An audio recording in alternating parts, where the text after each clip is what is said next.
Are these the best looking phones Google has ever made? And does that matter?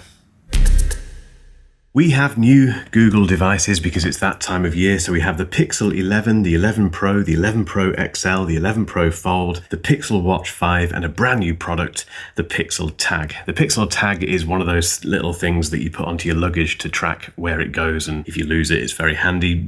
I'm not talking about that today, or the Pixel Watch 5. I will cover those in future videos. I want to talk about the phones today because this is a first impressions, very brief hands-on thing that I had a few weeks ago. And just to give you a very quick bit of inside baseball, as they say about this, we are invited to these hands-on sessions. They're very short. You get an hour and a half maybe to see them, to pick them up, to film them, to get some demos from the staff, the people who know how this stuff works. Before that, we have a briefing. So we have a full-on briefing about the products and what the specs are and all that sort of stuff. So this cannot be a review. It's impossible for me to review those devices in an hour in a room. That will come later. Make sure you hit subscribe not to miss those videos. However, these hands-on sessions are getting more and more fascinating because they are revealing something for me, which I've been suspecting for quite a while about this industry and about smartphones in general. And Pixel, or Google rather, more than any other brand,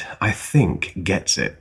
This is the Nori Family Hub, a smart home AI assistant designed to sit at the heart of your home and genuinely help the whole family function a little bit better. And I mean the whole family, kids, grandparents, and everyone in between. But the thing I find the most interesting is that you just talk to it, hands-free. So you're mid-recipe, covered in flour, holding a child under one arm, we've all been there, yet you can still add things to a shopping list, check your schedule, and get the next cooking step read out loud. Hey Nori.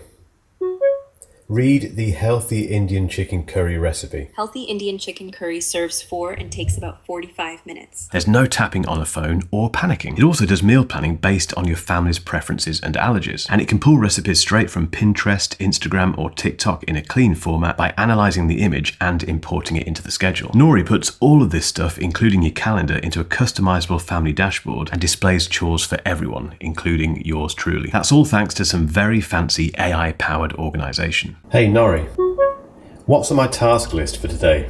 Checking today's tasks. You have 3 uncompleted tasks today. Take the bins out, finally clean the barbecue, and clean the car. Nori even has a reward system that you can set up for your kids or for yourselves. And in standby, it cycles through your family photos like a digital frame, which is a really nice touch. It's worth noting that the Nori AI features are a paid tier, so check the pricing before you dive in, but in my experience, it's worth it. The link to the Nori AI Family Hub is in the description. Go and check it out. There are so many smartphones out there these days. It's overwhelming from a reviewer's perspective, in a very good way, I'm not complaining, but it must be very overwhelming from a consumer's perspective, particularly if you're looking for a phone in the mid-range market. A great example of this is Oppo, and it's a good example for Oppo, trust me. This is the Reno 16 series. One of them is the 16 and one of them is the 16 Pro. I've not even turned these on yet. However, if these are on your list as potential phones for your next contract, they should stay on your list and they should probably be somewhere near the top. I'm that confident, having even not bothered to turn these on, to give you that recommendation.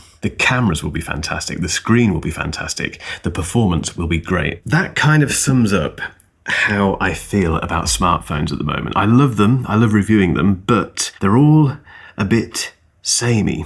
In a very good way. You can't buy a bad smartphone. So that begs a very big question. What do you do as a smartphone manufacturer each year? Last year, Google launched the Pixel 10, the 10 Pro and the 10 Pro XL, and the 10 Pro Fold. I don't have the Pro or the Pro XL here, but I've used both of these extensively and they're brilliant. They're really good. So what does Google do? Well, they reduce the size of the camera bezel, so they make it a bit thinner on the Pro and the Pro XL. They refine the Pro Fold a little bit, and they add a little light on the back of the Pro and the Pro XL, which acts as a kind of notification thing and a Gemini swirly, twirly, flashy thing when you start using Gemini. That's what they do. And they update the AI capabilities, they update the camera performance, and then what they do is give you different colors. Bearing in mind the fact that I know that the hardware's fantastic as well, and they've been making these things for a while. I don't really care what it is. I just think these colours are lovely. So the Pro and the Pro XL come in Canyon, Fog, Olive and Obsidian. And Obsidian, which is the black version, is all matte this year for the first time. The Pixel 11 comes in, that's the regular Pixel, comes in Frost, Hibiscus, Pistachio, and again, Obsidian.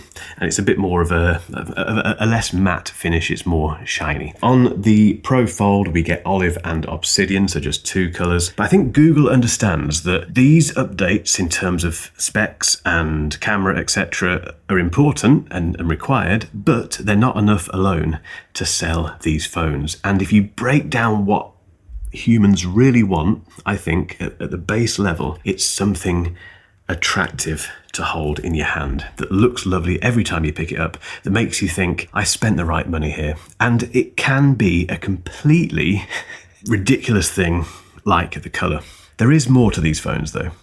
The first new feature is called Highlight, and this comes on the Pro XL and the Pro Fold. You don't get it on the regular Pixel 11. And what Google has done is they've taken the flashlight, and it's still a flashlight, and it's still a flash for your camera, but they've turned it into a notification beacon as well. And the idea is that you put your phone down, face down, and you can set that beacon to flash when you get a certain notification that matters to you, or a certain person tries to get in touch with you. So if it's your mum, if your mum's very important, obviously. If your partner, you need to know whenever they get in touch. You can set Highlight to start flashing when they do get in touch, so you know that you need to pick up your phone. It also works for Gemini, so if you start talking to Gemini and you don't want to pick up the phone and start looking at the screen and be distracted, it flashes the Gemini colours and it still talks back to you, so it still works. The idea, according to Google, is that it's less distractions for you. So the idea is that you put your phone down and you don't think about it unless you really, really have to. I spoke to Samir Samat about 2 or 3 weeks ago. He's the president of the Android ecosystem, and he was telling me that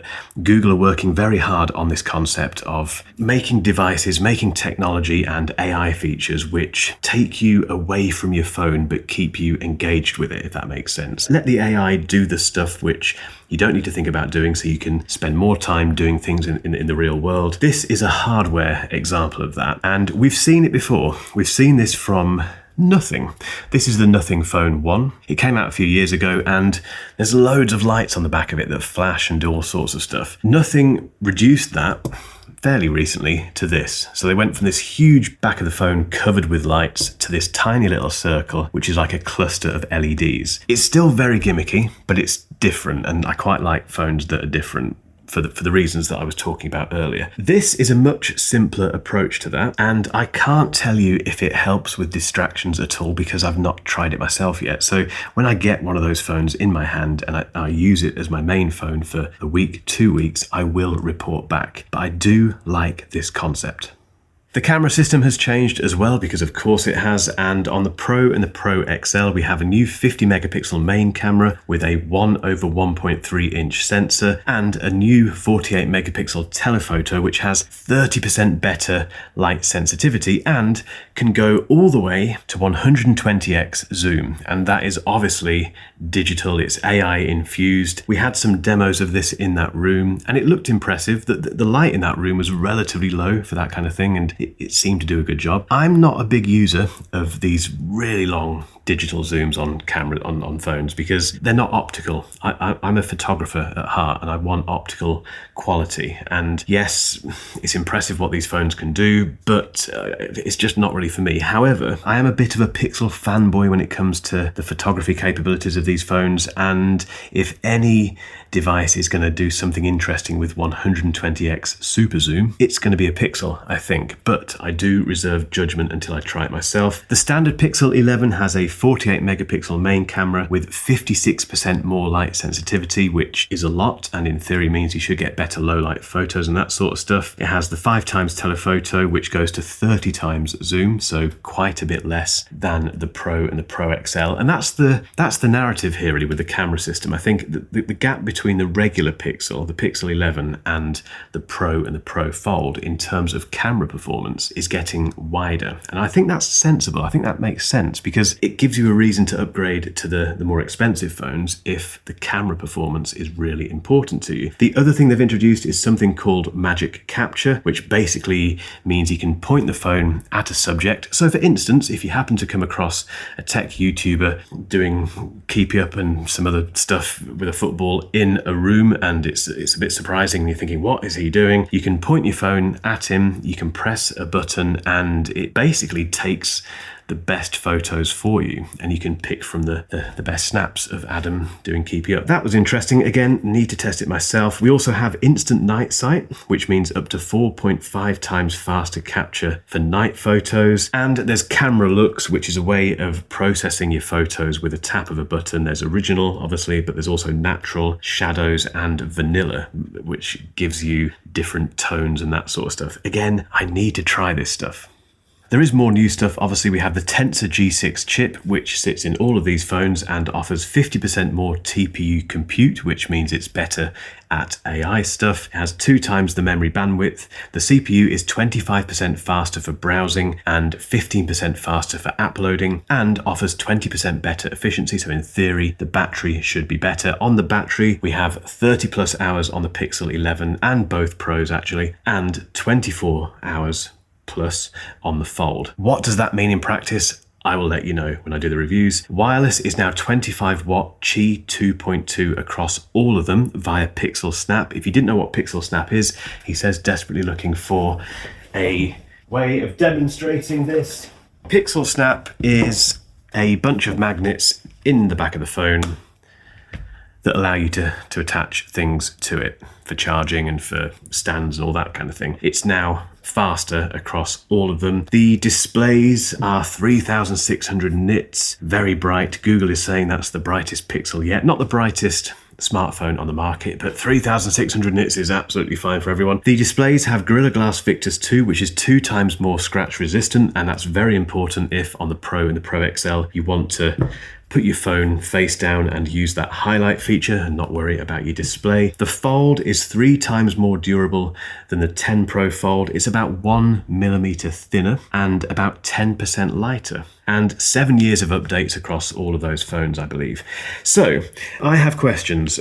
Is the highlight feature a gimmick, as it is on nothing phones, which isn't a bad thing, but is it a gimmick or is it useful as well? And more importantly, does it do what Google is suggesting it should do, which is stop me from picking up my phone too regularly? Is that 120 times crazy zoom really usable? The battery life, what's that like? The G6 chip, I've never had a problem with Google chips because I don't know what people do with their phones to really push them, but I'm a fairly regular user. So to hear that it's a bit quicker and offers better efficiency, that's the most important thing because that should impact battery life positively. That's what I want to test. And which colors are the best ones? Which color would I buy myself? That's the big question. And that kind of takes me full circle on this first impressions hands-on thing, guys, today, that they just look beautiful and they will sell because of that. And Google understands that, and it's not a bad thing. It really isn't. It's superficial, and it's the least important thing really when it comes to a phone. The most important thing with a phone is that the battery lasts a decent amount of time, and that when you pick it up to answer the call from your partner or your mum, it works, and you can hear them, and that they can hear you. That's what matters with smartphones. It's what has always mattered with smartphones. But a lovely colour goes a long way. Let me know what you think about these new devices down there, guys. And if you haven't hit subscribe yet, but you don't want to miss those reviews, you know what to do. See you down there.